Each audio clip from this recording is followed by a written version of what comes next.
¿Qué tal, amigos de Entre Tejas? Bienvenidos a este programa en que tenemos oportunidad de conversar con el historiador y epigrafista Ángel Sánchez Gamboa. Ángel, qué gusto tenerte aquí en las instalaciones de Entre Tejas. Quiero comentarles que con Ángel tuvimos oportunidad de conocernos virtualmente hace un par de años. Lo hemos perseguido para que nos obsequie esta entrevista, porque coincidirán conmigo en el sentido de que el tema de la epigrafía es sumamente interesante. Saber sobre la escritura, el desciframiento de la escritura maya creo que es fundamental. Por eso, Ángel, cuéntanos, ¿cómo se da la historia del descubrimiento, de la comprensión, el desciframiento de la escritura maya, claro, con justamente un investigador ucraniano, ¿no? Cuéntanos eso, por favor. Sí, claro. Pues muchas gracias por la invitación. Y pues la historia del desciframiento de la escritura maya tiene una historia bastante larga y compleja, que se remonta a finales del siglo XVIII. A pesar de que el desciframiento como tal lo realiza Yuri Norodtsov en 1952, para poder haber llegado a esta etapa de desciframiento, pues tuvo que haber sucedido muchos acontecimientos muy importantes. Pues para lograr el desciframiento de cualquier sistema de escritura, pues se necesitan comprender y tener a la mano algunos elementos importantes. Entre ellos, pues contar con un corpus de jeroglífico con el cual puedas comenzar a trabajar. Por otro lado, se debe de saber la lengua de la cual está inscrita en las inscripciones, o algún descendiente, porque en muchos casos, al ser sistemas de escritura jeroglíficos, pues son lenguas muertas algunos, pero existen descendientes que todavía se hablan en algunos casos. Y además de eso, pues un biescrito o un triescrito, ¿no? En este caso, pues una especie de piedra roseta, ¿no? Como sucedió en el caso de la escritura jeroglífica egipcia. Pues por muchos años, a finales del siglo XVIII y durante el siglo XIX, pues muchos exploradores, anticuarios, que tenían el interés por indagar la naturaleza, el origen del hombre americano, pues se trataron de convertirse en este Champollion americano, ¿verdad? Y bueno, tomaría bastante tiempo en ese sentido, pero es sumamente importante considerarlos la primera etapa de esta historia del desciframiento de escritura, porque prácticamente Palenque juega un papel muy importante en este sentido, ya que es a partir de las exploraciones que organiza la corona española a finales del siglo XVIII, con figuras como José Antonio Calderón, Antonio Bernasconi y Antonio del Río, que sus exploraciones e informes técnicos que realizan, documentación de monumentos, planos, pues llegan a tener gran impacto para el caso de la corona. Por cuestiones de las revoluciones hispanoamericanas, pues tardaría hasta el año de 1822 cuando se da a conocer el informe de Antonio del Río, que es la primer gran noticia que se tiene en Europa y en Estados Unidos sobre la existencia de las ruinas americanas. Y Palenque es muy importante porque se constituye en el primer corpus con el cual van a contar estos investigadores de la talla, como John Lloyd Stephens, como Desiré de Charnay, Mosley. Evidentemente, a lo largo del siglo XIX pues van a destacar otros asentamientos como Copán, mismo Tikal, que van la península de Yucatán, que van a ir incrementando un corpus jeroglífico a partir del cual los especialistas en sistemas de escritura pues pueden comenzar con este trabajo de desciframiento.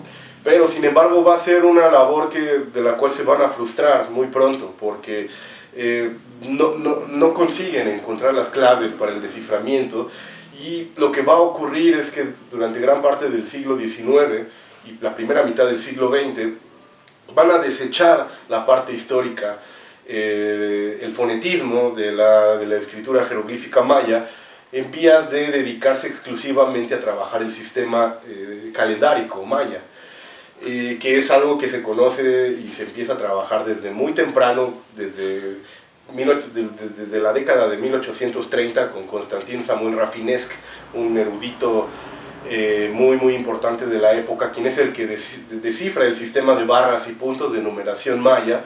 Además era un adelantado en su época, porque él estaba muy empapado con otros sistemas de escritura del mundo antiguo, y él sabía que la metodología para lo que se necesitaba para el desciframiento. Y él incluso hablaba de que los actuales indígenas en el siglo XIX eran los descendientes de aquellos mayas gloriosos, ¿no? de esta época clásica, bueno, como después se le va a conocer, y que deberíamos de prestar atención en ellos, cuando antes de él, incluso eruditos contemporáneos, exploradores, investigadores, hablaban todavía de cuestiones de las tribus perdidas, ¿no? Que trataban de ligar a los habitantes de América, y particularmente de lo que actualmente se conoce como el área maya, como descendientes de egipcios, caldeos, griegos, etc. Entonces este cuate fue un adelantado a su época, hablaba incluso de la existencia del fonetismo y de que la vida de los reyes debería de estar inscrita en estas inscripciones. Entonces, muchos otros exploradores y anticuaristas pues fallaron en el intento. Entre ellos va a destacar uno que es el abate Bracer de Bourbourg, quien él realiza un viaje a Chiapas y a Guatemala, y él recaba una serie de documentos coloniales sumamente importantes, entre ellos el Popol Vuh, pero el que es sumamente importante para fines posteriores del desciframiento de la escritura jeroglífica maya es la relación de las cosas de Yucatán, de Fray Diego de Landa, dentro del cual venía contenido el abecedario de Landa, que se terminaría convirtiendo en la piedra Roseta, el documento que se necesitaría tiempo después para el desciframiento de la escritura jeroglífica. Te hablaba hace un momento de que los ánimos pues, vinieron abajo, en el sentido de que era imposible encontrar estas cuestiones de fonetismo y propiamente el desciframiento, por lo que todo el ímpetu se vino a la cuestión del estudio de los códices, la parte calendárica de los mismos códices y de los monumentos escultóricos, y prácticamente es hasta que este investigador, Yuri Norosov, quien era especialista también, filólogo y también especialista en otros sistemas de escritura, pues despierta su interés de volver a retomar el alfabeto de Landa y su estudio de los códices, cuando él se percata de ciertos mecanismos y funciones dentro del sistema de escritura maya que hablan de fonetismo y de la existencia de categorías que para el estudio de los sistemas de escritura jeroglíficos son sumamente importantes, que es un logograma y que es un silabograma, porque existen diferentes tipos de sistemas de escritura: los logofonéticos o logosilábicos, los que nada más son silábicos, y los alfabéticos. Entonces un sistema logográfico, en este caso, pues se caracteriza por el uso de logogramas y silabogramas. Un logograma es un signo palabra que tiene un valor semántico pero también fonético, mientras que un silabograma solamente tiene valor fonético y no semántico. Entonces su experiencia con otros sistemas de escritura de la antigüedad fue sumamente importante para él poder adentrarse en este sentido y comenzar a encontrar o proponer reglas de cómo es que el funcionamiento interno del sistema de escritura maya. Desafortunadamente sus palabras no encontraron tanto eco en aquel momento, estamos hablando de mediados del siglo XX, porque también había otros investigadores mayistas de gran prestigio que no estaban de acuerdo de que hubiera fonetismo y las inscripciones estuvieran narrando la historia de los linajes, sino de que todo este peso estaba concentrado en la parte calendárica del sistema de escritura maya. Tiempo después aparecen dos figuras sumamente importantes, las de Heinrich Berlin y Tatiana Proskuriakov, porque si bien Norosov logró la clave para comenzar para el desciframiento de la escritura jeroglífica, pues tardaría bastantes décadas para que realmente se realizara epigrafía maya como tal. Pero estas dos figuras de Heinrich Berlin y Tatiana Proskuriakov fueron sumamente importantes porque empezaron a hablar de historia dentro de las inscripciones mayas, empezaron a detectar patrones de ciertos signos y hacían propuestas de que, por ejemplo, en el caso de Heinrich Berlin, él identifica algo que se conoce como glifo emblema, que es el nombre de la casa real, del linaje de los gobernantes mayas, y él empieza a hablar de que existen estos tipos de emblemas que se relacionan con cada una de las ciudades que conforman el mapa político de las ciudades mayas. Tatiana Proskuriakov, por su parte, empieza a encontrar ciertos signos que empiezan a ligar con nacimiento, con guerra, con muerte. O sea, ya ellos empiezan a detectar que las inscripciones nos están narrando las historias de estos gobernantes, ¿no? ¿Verdad? Sin embargo, todavía sería hasta los 80s cuando figuras como la de Floyd Lounsbury y particularmente Linda Shelley, Peter Matthews, empiezan ya con intentos de reconstruir listas de gobernantes mayas. En este caso, Palenque siempre va a ser el ombligo del mundo maya en el sentido tanto de el primer corpus conformado y disponible para todos estas mentes ávidas de convertirse en el Champollion americano. Palenque es un punto sumamente importante donde convergen todos estos intereses, y lo mismo va a ser para la primera lista de reyes mayas, que la proponen, la elaboran Linda Shelley y Peter Matthews, y pues es a partir de estos trabajos de Linda Shelley, Peter Matthews y otros investigadores como Nicolai Grube, David Stewart es uno de los epigrafistas pues, más importantes en la actualidad, y él, siendo un alumno y un niño, un infante todavía, escribió un artículo proponiendo 10 signos fonéticos mayas, y es propiamente este artículo el que abre ya este panorama que desde Norodom se venía desentrañando en ese sentido. Ya es con este artículo de un David Stewart, adolescente en aquella época, que se abre una nueva ventana y se abre propiamente el campo de la epigrafía maya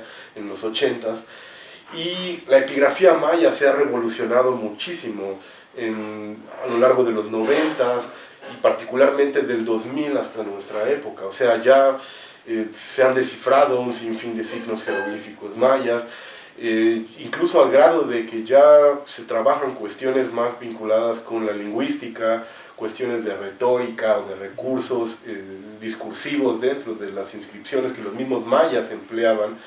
Entonces, el panorama ya ha ido avanzando. Por supuesto, hay sitios en donde las inscripciones mayas son más complejas que en otros, ¿no? Por ejemplo, Palenque no es que sea sencillo, pero es un sitio que ha recibido muchísima atención.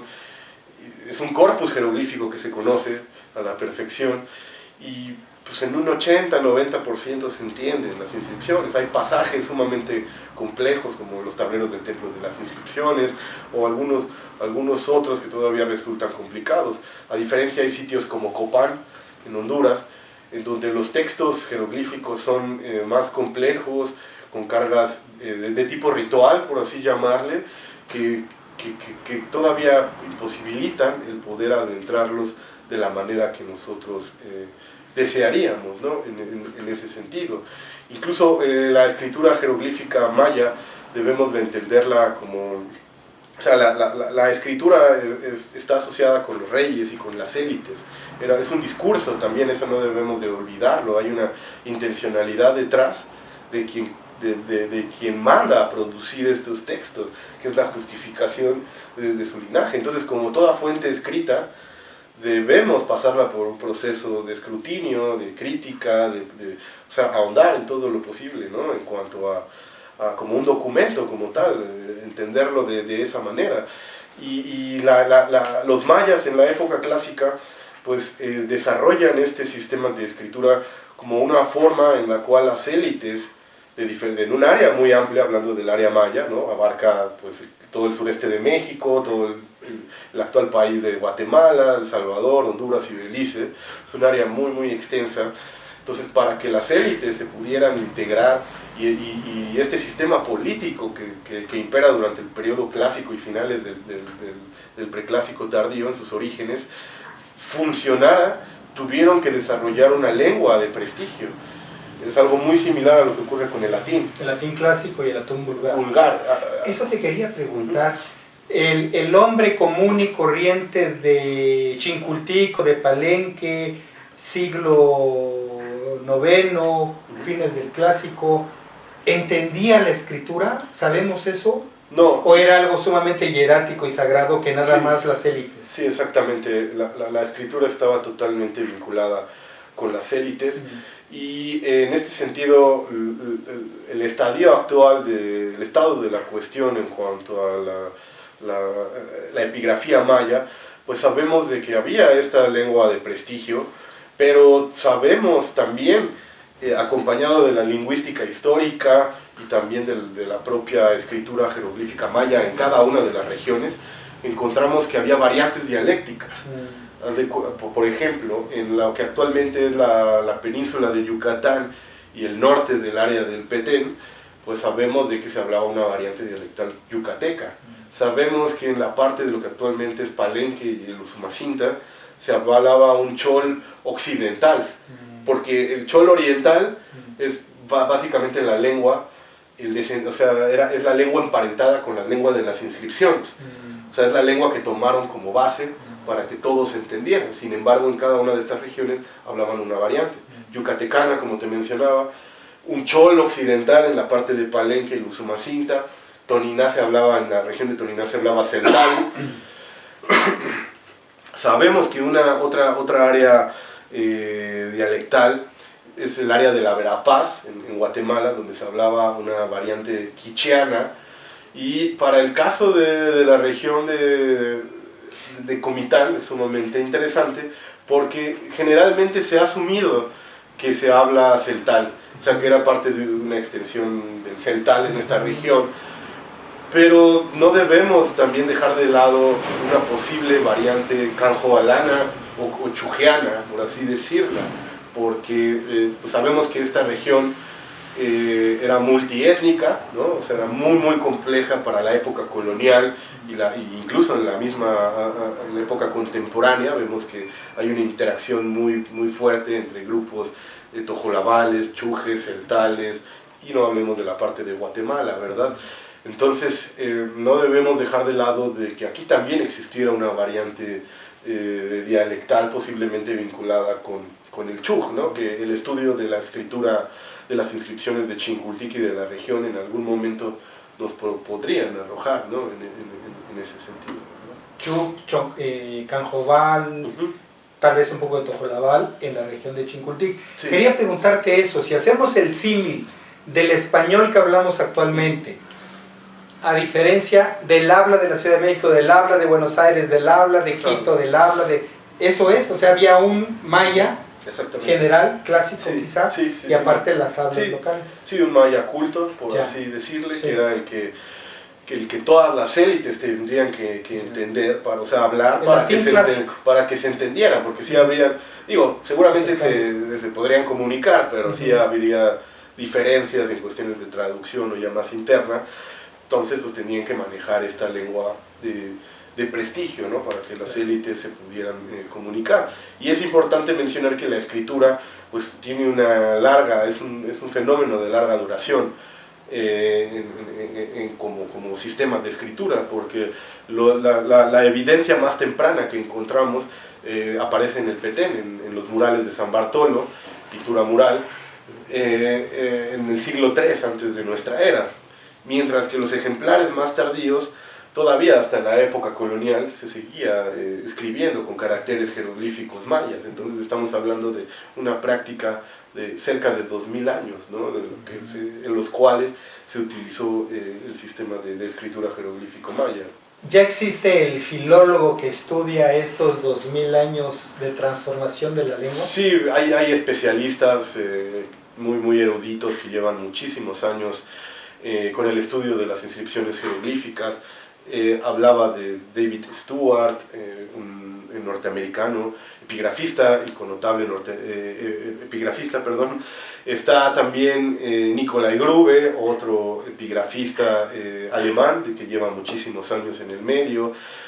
Hace poco falleció Alfonso Lacadena, que él sí era un filólogo con todo el sentido de la palabra, y bueno, falleció, español. En el caso pues, de México contamos con un destacado epigrafista, Hay muchos, pero por mencionarte un nombre, Eric Velázquez, el doctor Eric Velázquez del Instituto de Investigaciones Estéticas. Y bueno, yo no cuento con esa experiencia de decirte, pues puedo yo entender todos estos 2000 años de escritura.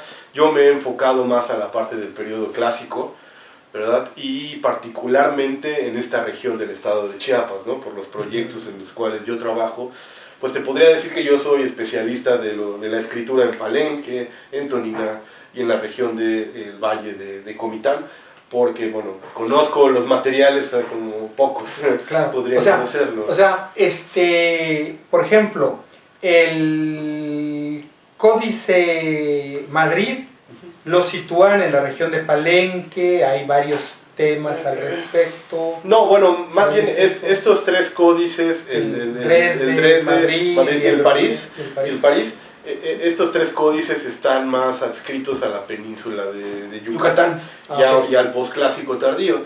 Recientemente ya se presentaron los argumentos para decir que el otrora llamado Códice Grolier y ahora llamado Códice de México, pues sí, es un códice más temprano, del posclásico temprano, y sí posiblemente más ligado con la región más de Chiapas. Pero es de una etapa más temprano, que ese es el problema, porque pues, o sea, los códices debieron de haber sido de los objetos que más comúnmente se divulgaban, ¿no? Entre las élites, o incluso hablando también entre los mismos otros estratos más intermedios. Desafortunadamente, al ser materiales orgánicos, pues se desaparecieron y solamente contamos con estos completos, ¿no? Hay evidencias de cubiertas o de papel amate en algunos contextos de cuevas principalmente, pero hablando de los formatos, de los soportes escriturarios donde los escribas mayas trabajaban, pues hay una gran variedad de objetos. Los más conocidos y los que más perduran, pues son aquellos que quedaron inscritos en monumentos pétreos, ¿no? Como las pirámides, como las conocemos. Y todas las esculturas, porque debemos hablar hay esculturas que son exentas a la arquitectura, y hay otras que están estrechamente asociadas a la arquitectura, como hablabas de los dinteles, de los tableros, pero hay otros objetos que no necesariamente formaban parte de un edificio, por así decirlo, de la decoración de un edificio. Y, por ejemplo, en este caso, los formatos escultóricos en piedra, por lo general son objetos públicos, o sea, destinados para que sean vistos. Como los murales. Exactamente, y el discurso plasmado generalmente es muy estructurado, o sea, es muy formalizado en el sentido de que te hablan, por ejemplo, en tercera persona, en singular, y generalmente te van a decir te van a narrar lo que el gobernante hizo, ¿no? El gobernante tal nació en la fecha tal, se casó en la fecha tal, hizo la guerra en la fecha tal y murió en la fecha tal. Y ya después de que murió se le dedicó tal mausoleo, su tumba, si hubo rituales funerarios en honor a él.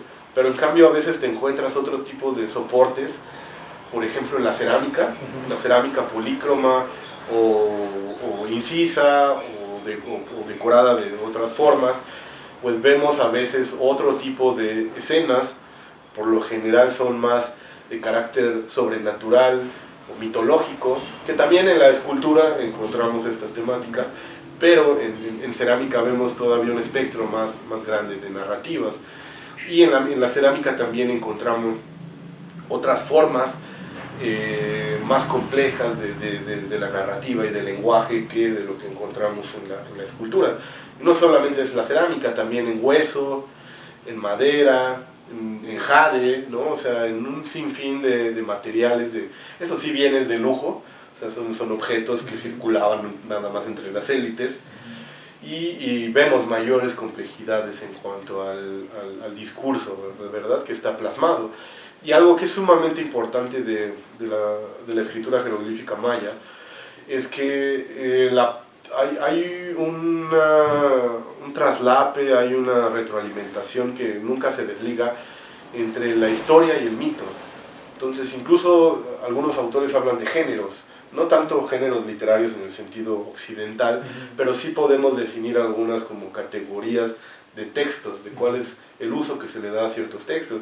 El más común es el género mítico histórico, que te va a narrar la historia de un linaje, pero a la vez te va a meter una parte sobrenatural o mítica, ¿no? Porque sus orígenes históricos siempre los van a tratar de llevar a un plano más antiguo, sobrenatural, a los hechos de los dioses, ¿no? O sea, lo que hicieron los dioses locales repercutió de manera directa en la conformación de un linaje. Hay otros tipos de textos, por ejemplo, proféticos, ¿no? Porque los mayas con la cuestión del calendario pues eran muy avanzados en ese sentido. Y por ejemplo te puedes encontrar en los tableros del templo, de las inscripciones de Palenque, textos de alguna manera proféticos, ¿no? Que te van a hablar de que un periodo de tiempo, un catún, está cargado con características positivas o negativas, y eso de alguna manera te remite a lo que va a ocurrir para la cuestión de los códices, o incluso de textos coloniales como el Chilambalán, ¿no? En donde encontramos que ciertos días son más propicios para ciertas cosas y otros son más fatídicos, ¿no? Entonces, el desarrollo y el estado actual en el cual se encuentra la epigrafía maya pues ya te permite, ¿no? Incluso tratar de llegar a este tipo de detalles, ¿verdad? Fíjate que ahorita que nos estás comentando esto, me surgen dos preguntas. Una, así como en una crátera griega está un episodio de la Ilíada, así en la cerámica que comentabas está también la narración de un suceso de una dinastía, de una casa gobernante, ¿no? Por un lado.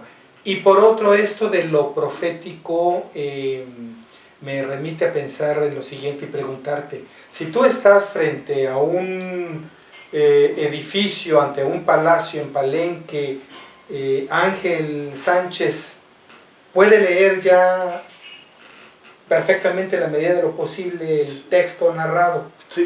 O sea, digo, nos llama mucho la atención esto, ¿no? Un epigrafista exactamente qué hace. Bueno, estas dos preguntas.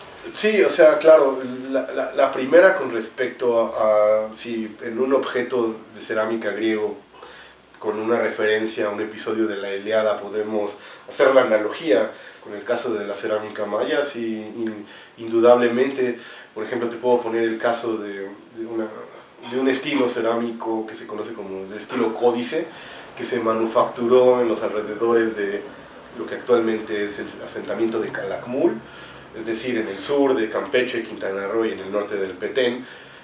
Podemos encontrar listas de gobernantes del linaje de Canul, que fue o linaje de la serpiente, como también se le conoce, que fue uno de los linajes más importantes del área maya.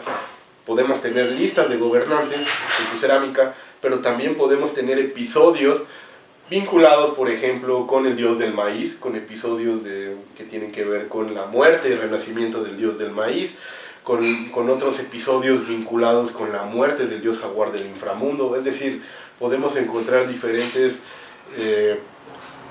vistas, por así decirlo, de narrativas más complejas, de las cuales solamente tenemos conocimiento por estas ventanas que en algunos casos, algunos objetos, como los vasos polícromos, nos pueden ofrecer.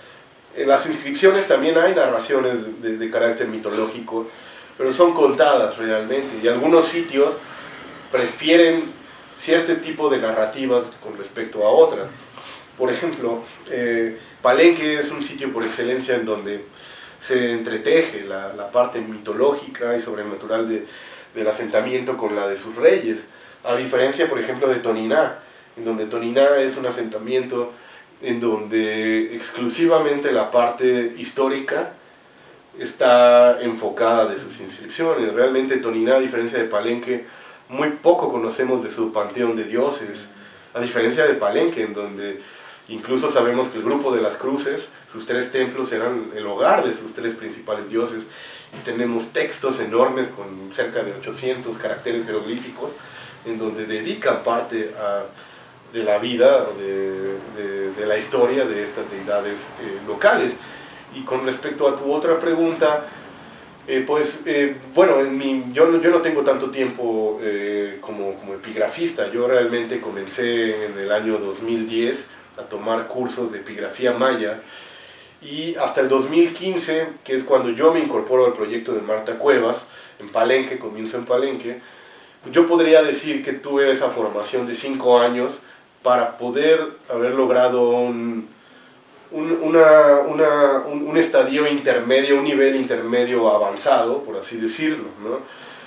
Ya en 2015, cuando me incorporo a Palenque, yo ya cuento con herramientas para poder comenzar con la cuestión de la organización de los materiales, la documentación y propiamente el estudio. Realmente no es que haya una escuela, no es que haya una carrera de epigrafía. La epigrafía es una disciplina que el arqueólogo, el historiador, el lingüista, incluso el antropólogo, pues puede acudir en aprender de la epigrafía como esta herramienta que te va a permitir tú adentrarte en estos esculturas, vasijas cerámicas u otros objetos portátiles. Pero en mi experiencia personal, pues mi proceso de aprendizaje está muy ligado con la cuestión de restauración, conservación, organización de las bodegas. Porque no es lo mismo que tú te adentres a un texto conocido, del cual se ha escrito mucho, y del cual pues muchos otros investigadores también han dado sus opiniones, sus argumentaciones, propuestas de lectura, a que tú te enfrentes a un objeto que nadie conoce y que está fragmentada la estela, ¿no? Entonces nuestro trabajo de restauración dentro de las bodegas pues me ha permitido a mí, como alguien que estaba en vías de formación de convertirse en un epigrafista, pues el yo poder hacer esta elaboración de este proceso de armar este rompecabezas, que puede ser una estela, que puede ser un tablero, que puede ser una lápida, un altar. Entonces el yo poder hacer ese esfuerzo de tratar de armar una escultura y después tratar de entenderla, pues realmente fue un proceso de aprendizaje muy complejo y muy completo. Yo así lo veo desde mi perspectiva personal, porque me permitió tratar de comenzar a estudiar una pieza desde cero. Digo, ya después se publica la pieza, ya vendrá la crítica o la aprobación, ¿verdad?, de los colegas en cuanto a las propuestas que hagamos como parte del proyecto, pero yo realmente tengo 12 años desde que comencé de cero. Te digo, pero alguien tenía que paleografiar. Exactamente, esas piezas. Esa pieza, ¿no? Sí, exactamente.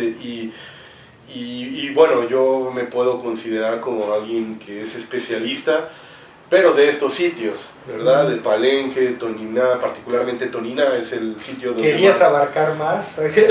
No, bueno, hay gente, hay académicos que llevan décadas, claro, y que sí tienen la capacidad de conocer los corpus jeroglíficos de Tikal, Calakmul, Copán, Palenque, no se diga, etcétera, ¿no? Yo, bueno, voy así a nivel general. Comencé, ¿verdad? Desde el 2015, pues, que comenzó este proyecto, bueno, que yo me incorporé al proyecto de la doctora Marta Cuevas, pues comenzamos primero con el estudio de la escultura de Palenque, desde 2015, que por cierto el libro sobre la escultura de Palenque, pues está en vías de publicarse, esperemos que a principios del año que viene, en el 2023.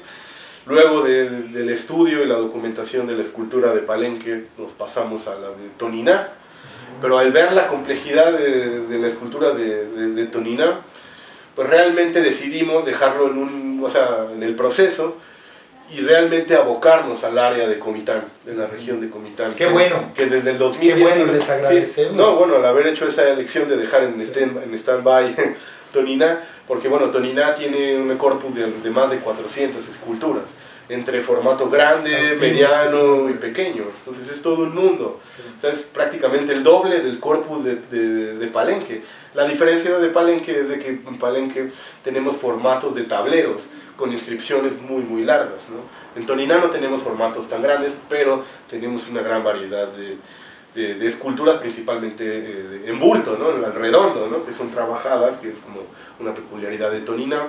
Pero al ver este mar de piedra, por así llamarle, y la complejidad y el tiempo que eso iba a requerir, pues optamos realmente por mejor enfocarnos a la región de Comitán, en donde pues hay un corpus más reducido y más manejable, ¿no? En términos de que es algo más asequible, más próximo de que se pueda documentar, que ya hicimos la documentación, estamos en el proceso de hacer los dibujos de la escultura de Chincultic, Tenam Rosario, bueno, Tenam Puente no hay tanto, y de estos otros sitios en donde han aparecido fragmentos de escultura. Y además no tan explorado, no tan trabajado, que es necesario hacerlo, ¿no? Ángel, me da la impresión cuando platico con un arqueólogo, en tu caso un historiador, un epigrafista, que es lamentable la ignorancia que padecemos de nuestro pasado prehispánico. Sí. Ahorita que me estás contando todo esto, me quedo maravillado y con sed de ir a conocer todo esto. Y tengo dos preguntas. Una, ¿dónde están las fuentes para esto? ¿En la revista de Arqueología Mexicana? ¿En las tesis de grado en las universidades? ¿En la ENA? ¿Dónde está todo ese material? Y segundo, ¿no te parece que el desconocimiento de este pasado nuestro también nos condena a no tener una mayor autoestima? A que hace falta que en las aulas de ciencias sociales de quinto y primaria y toda la secundaria y la prepa conozcamos este pasado glorioso, sí, y culturalmente tan poderoso, claro, en vez de, digo, yo hace rato que te estaba hablando de la cátedra griega, estudiamos más a Grecia, a Roma y a Occidente, y tenemos una visión egocéntrica, claro, y hacemos la comparación, y pues yo creo que ni eso, o sea, es otra, sí, cosa diferente, o sea, no sé qué nos puedas responder, claro, de esto. Bueno, con respecto a la primera cuestión, pues sí, en la revista de Arqueología Mexicana, pues creo que es la fuente de divulgación más asequible para cualquier persona. En cualquier esquina o puesto de periódicos puede encontrar números recientes de arqueología, y sí es una fuente muy importante y confiable en ese sentido, y además con un lenguaje de divulgación que no pierde la parte científica, lo cual es importante, porque también están estas cuestiones de que uno se puede adentrar a textos científicos en inglés o en otro idioma, lo cual ya vuelve más complejo, o bueno, ya es como ya hay un obstáculo para algunas personas, ¿no? Que no conozcan por lo menos la lengua del inglés. Pero además de eso, pues en México, en la Ciudad de México, pues sí hay cursos de epigrafía, tanto para materias como tal, o sea, de que curses la materia, por ejemplo, en la ENA, como optativas. Les recomiendo mucho que busquen las materias que da o cursos que imparte el maestro Hugo García Capistrán, que él se ha dedicado por ya varios años en dar estos cursos introductorios e intermedios. Entonces es una primer plataforma, una primer fuente, un primer árbol al cual se puede uno acercar. Y bueno, ya otras formas de acercarse son los manuales. Hay manuales que están en línea, que la Asociación de Mayistas Europeos, así se conoce, o AYEP, va actualizando este tipo de manuales sobre epigrafía maya. Hay también otros que se han publicado en otras formas, ¿no? Pero sí, o sea, sí existe la forma de que también, ya sea uno acudiendo a las clases o estos cursos o de manera autodidacta, pueda aprender la epigrafía maya, o cómo es que se conforma o constituye, ¿no?, el sistema de escritura jeroglífico maya. Además de la epigrafía maya, hay otra disciplina o ciencia que es la gramatología, la teoría de la escritura, de los sistemas de escritura, ¿no? Y en este caso el doctor Eric Velázquez García, en la UNAM, no sé si sigue impartiendo, pero por mucho tiempo impartió esta materia de teoría de gramatología. Y bueno, además de eso, antes de la pandemia era muy común que hubiera talleres, en donde, principalmente por parte de la UNAM, pero el INA también en ocasiones organiza algunos eventos, en donde pues vienen epigrafistas reconocidos y imparten, ¿no?, talleres de epigrafía, que por lo general ya son más intermedios o avanzados. También se da el introductorio, pero para los epigrafistas que apenas nos estamos formando y no tenemos la posibilidad de viajar al extranjero, porque debo decirte que no es aquí en México donde se está produciendo, ¿no? Sino realmente son universidades de Europa y en Estados Unidos quienes llevan la batuta en cuanto a las investigaciones, nuevos desciframientos, propuestas. Entonces realmente por diversas cuestiones aquí en México no nos terminamos de consolidar como una escuela de epigrafía mexicana, ¿no? Oye, pues tenemos la materia prima y otros la aprovechan, a final de cuentas, como ocurre siempre. Sí, pero bueno, pues así se conformó, así son las cosas y vaya, agradecerle también a todos estos colegas, claro, porque invierten su tiempo, sus recursos para tener proyectos, ¿no? Ya sea en Guatemala, Honduras, Belice o en el sureste de México. Entonces, antes de la pandemia era común que vinieran aquí a la Ciudad de México y pues presentaran, ¿no? Algunos talleres que para los que no tenemos la posibilidad de ir a un WAYEP en Europa, que cada año va cambiando de sede dentro de Europa, o a los Maya Meetings en Texas, en Austin, en la Universidad de Texas en Austin, pues es un buen espacio. Ahora por la cuestión de la pandemia, dentro de todo lo malo, pues algo bueno fue que se comenzaron a hacer estos talleres de manera virtual, lo cual también eso, ojalá que este formato híbrido se pudiera mantener de aquí en adelante, ¿no? Y no se vuelva a retomar que nada más de manera presencial, porque eso pues es algo importante en ese sentido.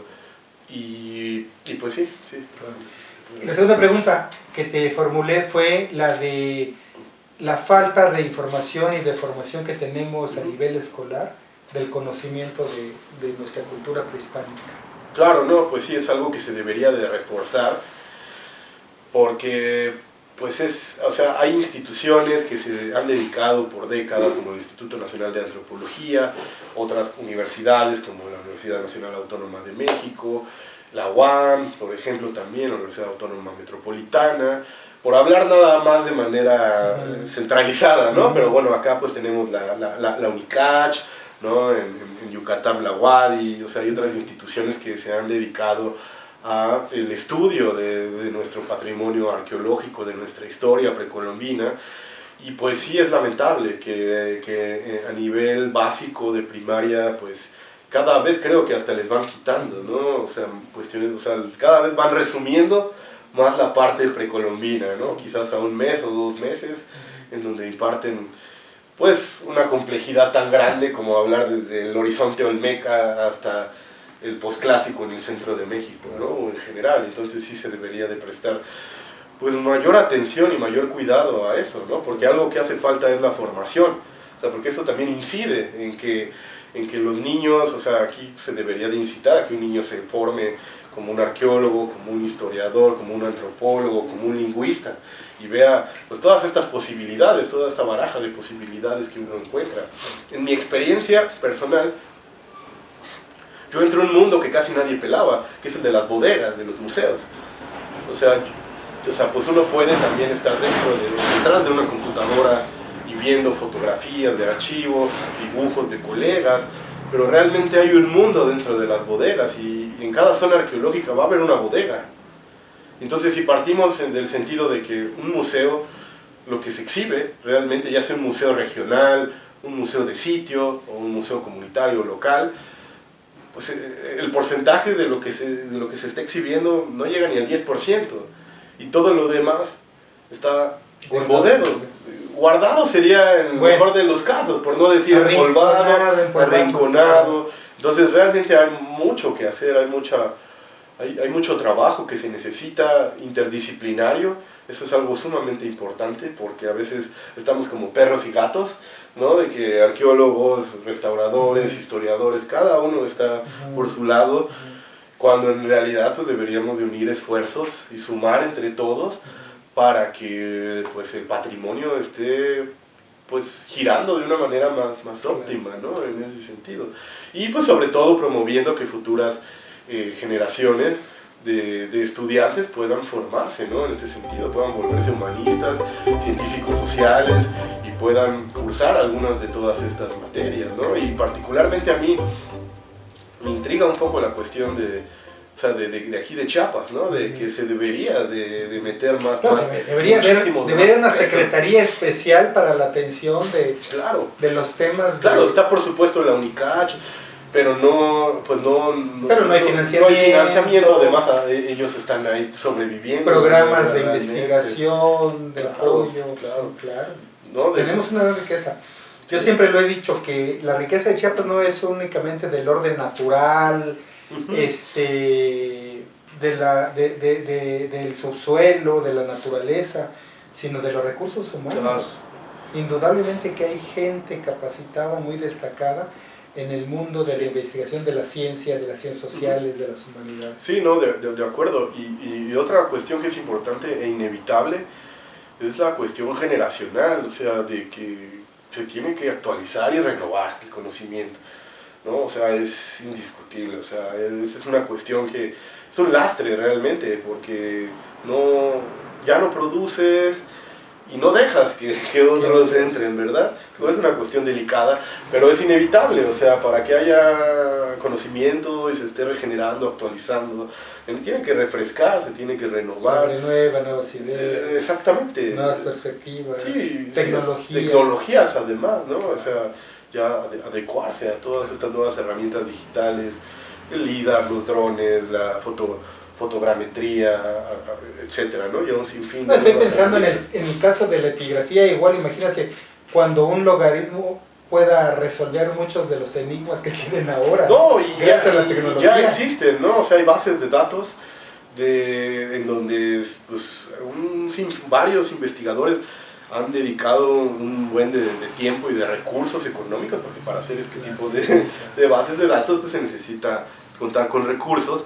Y pues ya vemos que en Estados Unidos tienen bases de datos de diccionarios jeroglíficos, vemos que en Alemania también hay uno muy importante, o sea, vemos que ya se están desarrollando este tipo de bases de datos y de plataformas que, como mencionas, pues ya con algoritmos, pues es muchísimo más fácil el poder tú organizar, sistematizar y acudir a una fuente, ¿no? En ese sentido, o sea, ya haces búsquedas que pues otrora o en otra ocasión te hubiera quitado un sinfín de horas o de días o de tiempo. También la cuestión de la documentación pues es sumamente importante, porque ya estas tecnologías de fotogrametría que te permiten incluso realizar modelos tridimensionales de las piezas, eso también es sumamente importante, porque pues ya te permite tú desde tu computadora, desde tu tablet, pues tú poder manipular y tener acceso a piezas arqueológicas que de otra manera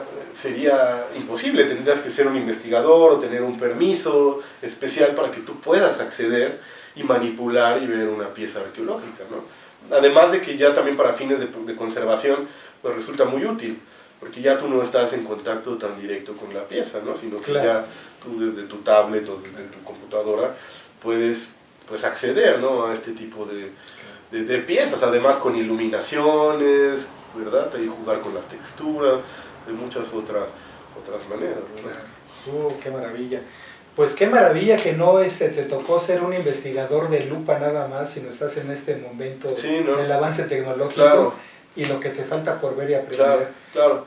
Pues muchas gracias por dedicar tu conocimiento y tu trabajo de investigación a esa región de Comitán Trinitaria, Margaritas, Comalapa, Motocicla, como me has dicho. Muchas gracias. Sí, a ti, Luis Qué amable, Ángel, y ya sabes que Entre Texas es tu casa también. Muchísimas gracias. Y gracias a ustedes que nos acompañaron a este programa. Nos vemos a la siguiente oportunidad de estar juntos. Cuídense mucho, que estén bien.